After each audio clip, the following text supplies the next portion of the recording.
Hey everyone, thanks for tuning in. I want to make a quick video today, just kind of a follow-up on the TPU YouTube video that I put out a couple of years ago. I still continue to get questions and comments, every week on that one. But I thought it'd be a good time to do a follow-up. It's been a couple of seasons, almost 2 years since I put that video out, and let you know what has been working and how it's been.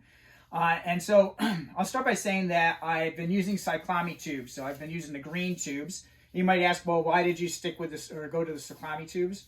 Is because at the time I was using 60 millimeter length valve stems here, and they were really, really short. So they just gave you so little room to put air in the tire, and that was just getting annoying. So I ended up looking for 80 mil, and cyclomy had 80 mils. So I just switched to cyclomy, and I've been using them ever since. And really, the big point of the first video was my experiences coming from using butyl rubber tubes, forever and ever and thousands of miles. And it was a big learning curve for me.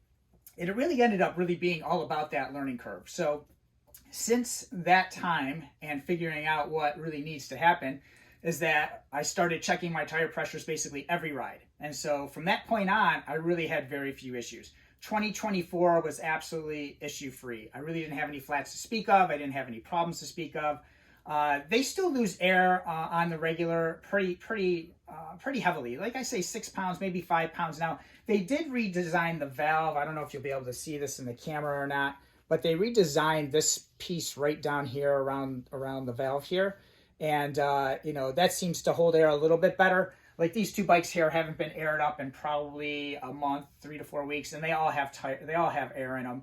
Certainly not enough air to ride them, but they all have air in them. So once I got past that learning curve, they've been fine. I have not had any issues with them. So I am still using them. We're 2 years in. These are the 38 gram ones, cyclomy. I buy them on AliExpress. I buy them in bulk. As you can see, I've got several back here.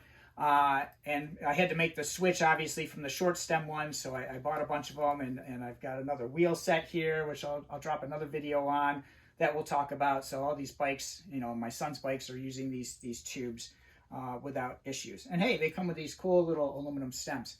Now I want to reference back a couple of things from the comment section. A lot of you, and I must not have made this clear in the first video, were like, well, you switch tires and tubes at the same time.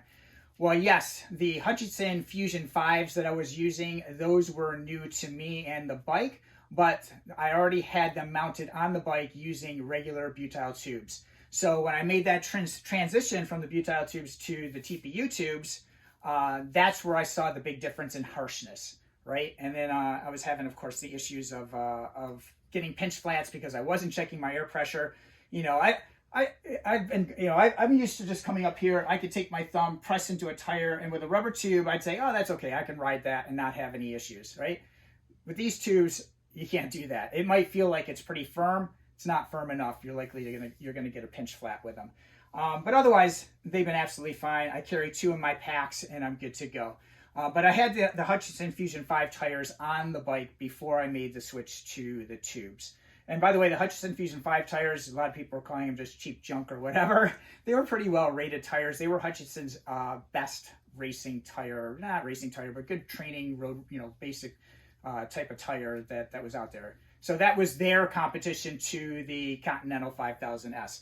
Yes, the Continental 5000S is the best clincher tire on the market. I don't think anyone disagrees with that. But at, what are they, $80, $90 a piece now? That's just way too much money. Ever since COVID, they jacked the prices way up, and they've never come back down. So I'm always looking for competition to kind of, get away from that. Why would I? Those are high wear items. I had people tell me that, buying these cheap tubes, I get what I pay for. And, tell me the tube they're using, and it's a $40 tube.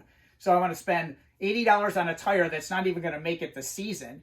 And then a $40 tube that might get punctured in bad weather or rocky terrain or whatever it is, that's not going to happen. Those are high wear items. I've got too many bikes, and my son rides and races, and there's too much going on to be dropping that kind of money on high wear items like that. So I'm always looking for something that can be comparable to what is the best out there and be cost effective as well.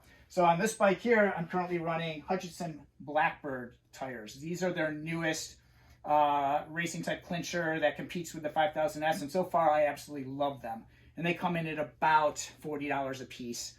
So they are actually where the Continental 5000s used to be before COVID came along. So I just thought I'd address that tire situation and what that looks like. There was some mention too that, you're supposed to put air into every tube before you put it into the bike. 100% true. I never have with rubber tubes. I've never had an issue. And again, I've been riding for years and years and years and put on thousands and thousands of miles. I've never had an issue where I've had to put air into a rubber tube before putting it into the tire. In the old days I did when I was running, super narrow rims and 23 mil, then yeah, you probably better do something because you're likely to pinch it. But with these, you have to. They're just so thin and so flat, they easily get caught between the tire and the rim of the bike. So, yeah, for sure, put a little air in there. You can just do it with your mouth when you're out on the road and whatnot. So glueless patches, a lot of people had some things about the glueless patches and you need to have air pressure and it needs to be in the bike and all that. That's all well and good. I used to, when I was doing roadside repairs, which I absolutely don't do anymore, they never really worked very well. If they got me home, I was lucky. If they got wet or it was raining, they would just peel right off. They just never really held up all that well for me. I don't make roadside repairs. I carry spare tubes if I'm in a club ride. Usually there's enough tubes to go around. People help each other out. It's not that big a deal. I haven't done a roadside repair with a patch kit in a very long time, so I don't even bother to bring them with me anymore. If I was touring or going on some really long ride, then yeah, I would bring something along. But, everything is 100 miles or less. I don't really worry about it too much. But I did find a really great use for the patches.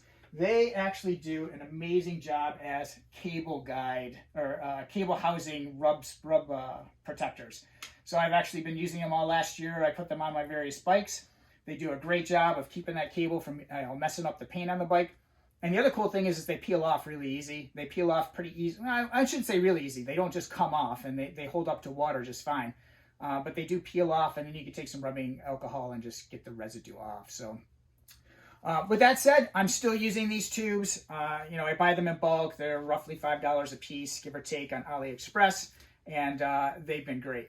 So if you have any other questions and or want to leave other comments about what you're doing, feel free to drop them in. By the way, the first video, the amount of comments of people sharing what they do was absolutely phenomenal. That was really great. A lot of really good ideas out there and the experiences that other people were having with their setup. Some very similar to mine, some not so much, where people had really just great results.